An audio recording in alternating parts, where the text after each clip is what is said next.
Non-stop ang Love sa Kapuso Network ngayong Love Month. Sa linggo mapapanood na sa All Out Sundays ang bagong segment na Singkilik.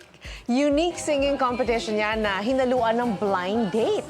12 pairs ng aspiring singers ang mag-duet nang hindi nakikita ang isa't isa. Boboto ang Ayos Barkada kung sino ang pasok sa next round at magkakaroon ng face-to-face interaction. Tuloy-tuloy ang elimination hanggang sa isang singkilig pair na lang ang matitira.